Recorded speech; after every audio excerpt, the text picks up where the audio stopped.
Hello folks, it is the 22nd of June, the summer solstice, the day the Nazis started Operation Barbarossa, which is forever overlaid on the holiday for us, Russians. So glad I didn't make the video I was planning on making yesterday, because went to bed, and on the Lord's Day, Uncle Trump there, who praised the Lord, which Lord I'm not quite sure which God he was referring to, definitely wasn't Christ, for bombing for the sake of Israel Iranian sites on the Lord's Day. Whatever it may have been Saturday evening in the US, it was the Lord's Day here on Sunday that Trump's aviation decided to, or naval aviation and Air Force aviation decided to drop some bombs, because, you know, why not start a war on Sunday and the 22nd of June, which I'm sure Trump is clueless about, that's the last time a big bunch of Nazis started a war. So, Drago, not sure how long I'm going to be able to videotape this. Not sure how long I'm going to be able to videotape it because it started raining.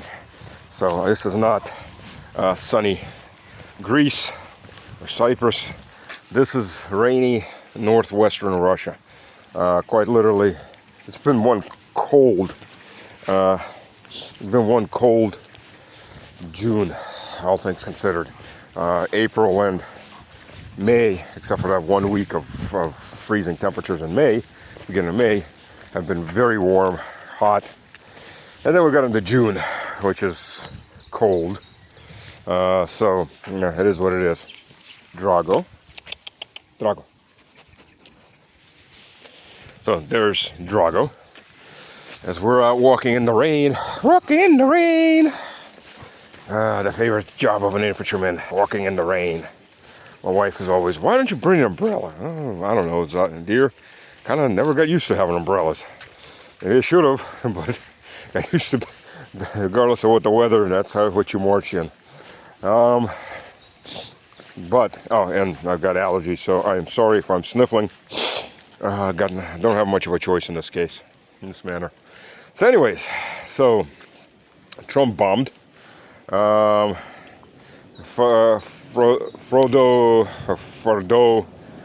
what the Iranians said has been empty for months, and it's no big surprise. I mean, this is a level of Zelensky's summer offensive. We're going to tell you what we're going to do, we're going to advertise it for a month or two, and then we're going to be shocked that you prepared, that you actually listened to what we said and you prepared. Oh my God, how could you actually do something to counter what our master plan that we've been advertising to the whole world for months was? Same level of stupidity. What will Trump do after? The follow-on? Well, the missiles are going to keep on falling on Israel. Israel is just taking a massive pounding. There was a video I saw from, it was American settlers in Israel that took it, and it's the Haifa port, and the Haifa port gets hit by a missile, by a ballistic, and then you see the follow-on explosions. So I'm assuming they probably hit a fuel depot while they were at it. And then after that, there was a video, a portion, or a very short video from a height, so maybe a drone, of a portion of the Haifa port. And Haifa is the main commercial port for Israel. That's where they get a lot of their goods, daily goods, and additional food items and such in. At least the tourist commercial portion of it was just wiped out. I mean, there's nothing standing, right? And the tour ships are all damaged up. So I guess evacuating American dual citizens out of Israel is going to be much more difficult. They're not going to be taking a tour ship cruise out. That's the big money maker, by the way. If you got a yacht, head to Israel, people will pay you big cash to get out. But, you know, I thought this was the promised land. You know, people came over, these settlers from the US, from UK, other places. They come over there, they push out the settler movement, they push out the locals. They've been living there for hundreds of years. Take their land, and scream, this is our land. And the shooting starts, and guess what? They all start running away to their land. Suddenly they remember where they're from, and they pull out that second their initial passport, and they go, oh, no, no, no, no, no, no. We're not sticking around here. We'll come back later, maybe.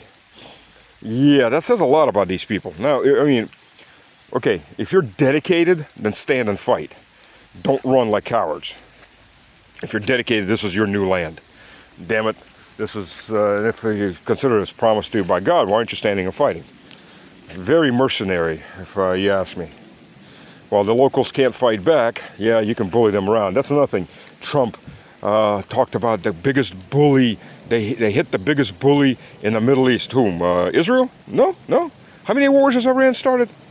Does Iran work through proxies? Of course they do. Does Israel and the U.S.? Of course they do. How many assassinations, explosions, and attacks have happened in Iran over the last, I don't know, even just say the last 2 years, let alone the last 30 years? Yeah, let's compare that. Who's more of a terrorist entity or a terrorist backer? The guy that just licked, I don't know, he licked or he washed the Christian baby blood off of Jelani's hand after he shook it? Or Israel that actively supported Jelani's thugs, actively gave him medical assistance when they were wounded? I mean, there's videos of them being crossing the border in the war in Syria against Assad. So yeah, so right there. Who's supporting thugs? Who's supporting murderers? Yeah, just don't dig a little too deep. Good thing is, it looks like this time around, a lot more Americans have woken up. Probably because they're more voiced and represented, because they voted for Trump to end these wars. And instead, Trump gets them into another war, which, again, has never been declared by whom? It's never been declared by Congress. Congress has declared 11 wars in the history of the United States. The United States, in 250-something years of history, has had less than 12 years of peace, where it wasn't attacking somebody. Mostly it attacking somebody, whether it's Indians, whether it's Mexicans, whether it's Canadians, whether it's people across the sea, or Southerners. We all know about that. So yes, there's your election cycle. You elected the guy that was going to get you out of these wars. He's getting you straight into these wars. Yep, Mr. Peacemaker. Or Peacekeeper. He isn't a peacemaker or a peacekeeper. So there's that. Now, as far as Iran and Russia, because in the West there's all this crap being spread around about how Russia's going to dump Iran, or they made a deal with Trump, or Professor Doctorow, who admitted that most of his contacts in Russia are liberals. Yeah, he should find some new contacts, because they're feeding him crap. He's repeating that, Putin's made a deal and he's just going to dump the Middle East. He's going to dump Iran. No, they're not. First of all, a little bit to understand. Iran has a layer of pro-Western stooges. Whether they are true believers or whether they are bought and paid for stooges, I can't say, but they're there. And Russia offered, just like it offered Assad, it offered Iran a strong military commitment, dual commitment, just like it has with North Korea, and Iran said no. In fact, the agreement, which does have vague words toward defending each other from external threat, that was signed by both sides, Russia's parliament ratified that agreement almost instantly. Iran's parliament ratified that agreement 3 days ago, about almost a half a year since it was signed. Sorry. They didn't want to upset the Americans, because they wanted to be liked by the Americans. You know, they're morons, or they're traitors. I don't know which one to say. Just like the same thing about Russia banning Assad. The Russian military fought the Islamic terrorists to the day Assad fled. Well over 2,000 were killed in that 1 week. Russian bombing and Russian military. Assad refused to expand his military cooperation with Russia, Iran, and China. Iran refused to really expand their military cooperation with Russia and China. There's a point here that needs to be understood. These pro-Westerners are traitors. Either they're delusional morons or they're traitors. Either way, God save us from the idiots. It's much worse if they're not actually paid, that they're just morons, that big of a morons. Well, they've shown their stupidity. Идем. Drago's upset, I'm standing in place. Пошли. They've shown their stupidity, and Iran has been attacked by Israel, again, heavily, and it's been attacked now by the U.S., whom they try to kiss ours to. Kissing ours to the what? The crocodile, so the crocodile eats you last? I mean, that is what you're dealing with. You're dealing with people who will destroy you. They will murder you, they will rape and murder your children, and they will steal everything your country has and break it into small pieces and set it at war with each other. That is what they do. That is a Satanism that they practice. When I say thank the Lord, or thank God, I mean, I don't know which God Trump prays to. I don't think Trump prays, period. He's not exactly a religious man. He's a New Yorker. Not saying New Yorkers aren't religious, but most of them I don't think are. Not that I've seen anyways. They're very progressive in one way or the other. He's so what God he's quoting, I'm pretty sure just quoting for the simps out there. See, I said the word God. See, I'm your person, I'm MAGA. Whereas Trump said, America first is what Trump decides. Or Vance said that. It's not what you people, because, Trump owns America first. Trump made America first. Yeah, BS as usual. Just, it's a typical American political thing. Be the last one on the battlefield and claim you won it all. Same thing with America first. America first as a concept was around for about 100 years, not more. Trump doesn't own it. Trump's team doesn't own it. But they will define it as what they want. America first is now for America to go die for Israel last, or first. Last will be first will be last. So there, the Iranians, who I think are going to be much more inclined now to be friends with Russia, as they were offered, and China, as they were offered.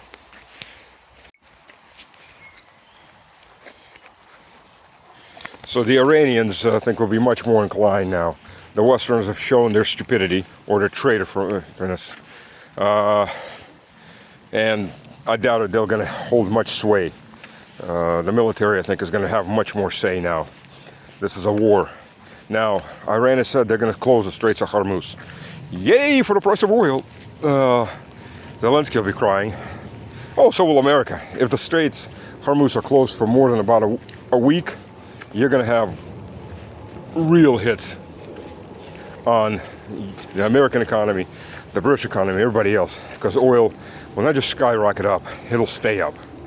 If they do this, expect about 150 plus dollar a barrel oil. And that's how that's going to be.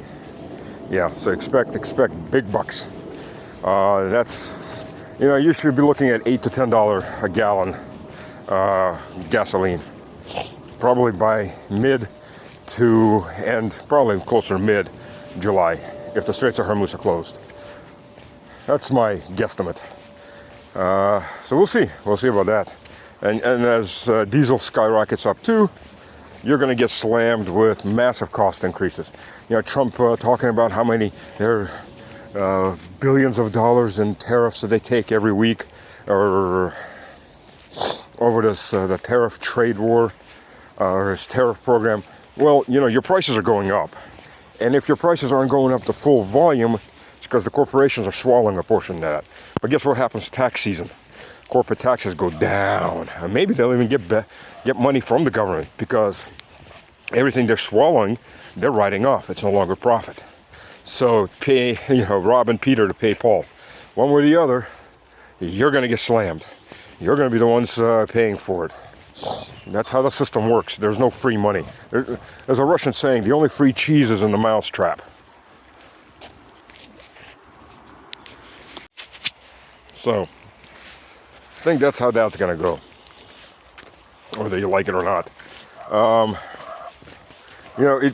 watched that briefing, with Trump's briefing on video with all his heads of departments, and they're all giving the doe-eyed look with the super reports. Everything's great, everything great, chancellor, great chairman of the party, and so on and so on. Драго, что с тобой, а? Пошли. Пошли. It reminded me of something straight out of a Politburo meeting. Where everybody has glowing reports. Everything's great. Great chairman of party. We have victory over evil capitalists. Yes, we have 110,000% more production this month than last month, which was 110,000 percent more than previous month. We have taxes like Texas have never had taxes before. We own everything. Everyone gives us money for free. It is great honor to be your stooge and to kiss your arse in front of everybody. Thank you for placing me. Oh, that's Tulsa. Tulsi Gabbard. Yeah, I'll just swallow whatever dignity, whatever honesty I have, and I'll just keep my office. I got kicked in the balls if she had balls. She doesn't, obviously. But by Mr. Trump, or in the arse, and I know my place. No, everything was what Mr. Trump said. So, there's that. The Trump team has fully been neutered. Axis has lost anybody or thrown everybody under the bus who said this was a bad idea. So the Trump team is on one page, and that's the page that Mr. Netanyahu gives them. Because guess who is the owner and who is the bitch? Yes. So our team has worked like no team ever before. You know, the pimp and the bitch. Or the pimp and the whore. Yep, they worked very well. The pimp said, the whore did. Netanyahu's smiling right now. Yes. Meanwhile, the Israelis are getting hammered. So we will see how this rolls forward. It'd be very interesting to see how it rolls forward, all things considered. I wish I could say clown world, but the whole world seems to be, at least in the West, one big clown world. I'm going to start with Ukraine. Ukraine, the front's rolling along. Ukraine is winning by retreating toward Kiev and leaving thousands of dead bodies of their own soldiers everywhere. So yes. Oh, and their new excuses. Well, those bodies that they gave us aren't really Ukrainians. We even found some Russian passports on some of these bodies. Oh my God, Zelensky is past subhuman pathetic. It is. All of Ukraine is a clown world, a very sad clown world, considering how many people are dying daily because of that little alternative clown and his backers, including the Americans, whom are, unfortunately for him, now very busy with their owners, that is the Israelis, and as the world turns and comes rolling along. Yeah, it's interesting. Maybe it's the devil at work. It's on any of my dog walk talks, if I'm not in the forest or in the trails, and it's pretty muddy, so I'm sticking to various roads. But in a lot of these places I walk the dog, if I'm not recording, there ain't that many cars. The moment I start recording, it's non-stop cars. So it's constantly pulling you away, making sure that he doesn't react, give him a treat, so he doesn't react to any of the cars. So yeah, well, it is what it is. Dog ownership. So, anyways, where were we? Yesterday, I was in Kaluga. Kaluga is a city that's about 200 kilometers southwest of Moscow. Of old Moscow, because new Moscow runs right up to the Kaluga provincial borders. Moscow itself grew like 2.5 times when they added new Moscow in. Just like about a fifth of the province of Moscow just got slapped into Moscow. Kaluga, it's a small quiet small provincial town. But Kaluga, outside being a battlefield in World War II, in the Great Patriotic War, is also the homestead of Russian rocketry and space development before they moved onto a stage of actual launching and building platforms down in Kazakhstan, which became Kazakhstan anyways. Yeah, Kaluga is where several scientists and engineers lived back under the Tsars and then under the Soviets. And there's a really nice museum in Kaluga, 2-part museum and a park in between with rockets. It's got a lot of interesting stuff. So yes, if you're coming to Russia, definitely worth a drive down to Kaluga. It's not that far, 200 kilometers from old Moscow, it's like 120 miles. Well worth to see. It's about a 3-hour drive, 3.5-hour drive, just because they're rampant Russian road construction. The Kaluga Highway was between a 2- and 4-lane road. It's all been expanded out, in the process of being expanded out to a 6-lane road. Yes, this is how our corruption works. We build roads. Um, so, and lots of roads. And the work is ongoing and very fast, but still, I mean, this is still going to take probably another year and a half. After that, I'm pretty sure it's going to be like about an hour and a half drive. But as of right now, it's about 3. But it's worth it. Well, worth it. A nice, very nice museum, especially the new section. I won't say it's interactive. It's a little bit interactive. But for adults, it's a very interesting museum. And everything's translated into English also. And properly translated. Always check the translation. Yeah. You can tell how much effort they put in there. Whether it's a first-year English student or somebody that actually understands the language and knows the language. And they did a good job in translating. So there's my pimp out for tourism in Russia. Well worth the site. Well worth going. And it's a bigger museum than the aerospace museum in Moscow. So it's well worth seeing. Not much else to see in Kaluga. It's a small provincial town, but that museum is nice. So anyways, God bless, and we will keep this rolling and see how it goes. Oh, by the way, please subscribe. Please share. Hit the like button. All the usual YouTube stuff. And if you'd like to support me, my contacts are in, my Bitcoin wallet contacts are in the description. We'll greatly appreciate it. Thank you, and God bless.